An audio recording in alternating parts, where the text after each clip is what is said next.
Hello செல்லக்குட்டீஸ், வாங்க நம்ம இந்த வீடியோவில் கற்கண்டு மரபு சொற்கள் அப்படின்ற பகுதியை பார்க்க போகிறோம். இந்த பகுதியை நீங்கள் நல்லா கவனிச்சிங்கனாலே போதும். மற்றபடி மனப்பாடம்லாம் பண்ணணும்னு அவசியமே கிடையாது. இது ரொம்ப ரொம்ப முக்கியமான பகுதி. நம்ம முன்னோர்கள், அதாவது நம்மளுக்கு முன்னாடி வாழ்ந்த தமிழர்கள்லாம் ஒரு விஷயத்தை இப்படி தான் சொல்லணும் அப்படின்னு சொல்லி வச்சுட்டு போயிருக்காங்க.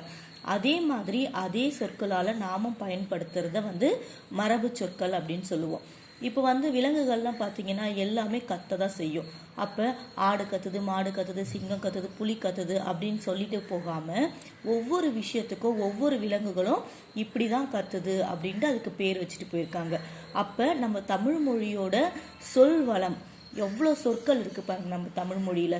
அதுதான் தமிழுக்கே உரிய தனி அழகு. ஓகே செல்லக்குட்டீஸ், இப்போ வாங்க போகலாம். மேம் சொல்ல நீங்களும் சொல்லுங்கள். ஒளி மரபு சொற்கள் சொல்லுங்க பார்க்கலாம். ஒளி மரபு சொற்கள்: குரங்கு அலப்பும், குயில் கூவும், ஆடு கத்தும், சிங்கம் கர்ஜிக்கும் முழங்கும். ரெண்டு விதமா சொல்லலாம்.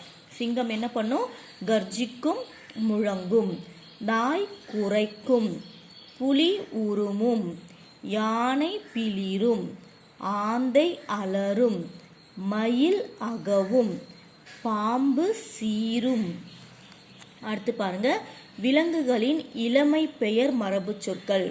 அதே மாதிரி தான் எப்படி கத்துறதுக்கு தனித்தனியா சொல்லியிருக்காங்களோ அதே மாதிரி விலங்குகளுடைய குட்டிக்கும் தனித்தனியா பேர் வச்சிருக்காங்க. ஆட்டுக்குட்டி, கோழி குஞ்சு, குதிரை குட்டி, குரங்கு குட்டி, மான் கன்று, யானை கன்று, சிங்க குருளை. சிங்க குட்டின்னு சொல்றோம் நம்ம, ஆனா அதை எப்படி சொல்லணும்? சிங்க குருளை அப்படின்னு சொல்லணும். புலி பரல், இதெல்லாம் இப்போ நம்ம பயன்படுத்துறது இல்லை. புலிக்குட்டி, சிங்கக்குட்டின்னு நம்ம சினிமா பெயர்களே வந்துடுது. அதனால அதெல்லாம் சரியான அர்த்தம் கிடையாது. நம்மளுக்கு உண்மையாக நம்ம முன்னோர்கள் என்ன சொல்லி வச்சுட்டு போயிருக்காங்க? சிங்க குருளை, புலி பரல் பரல். ஓகேவா? கீரி பிள்ளை, அணிர் பிள்ளை. ஓகே. அடுத்து பாருங்க, வினை மரபு சொற்கள். வினைனா என்னது? வேலை செய்யறது. ஒவ்வொரு வேலையும் அதுக்கு தனியாக பெயர் சொல்லியிருக்காங்க.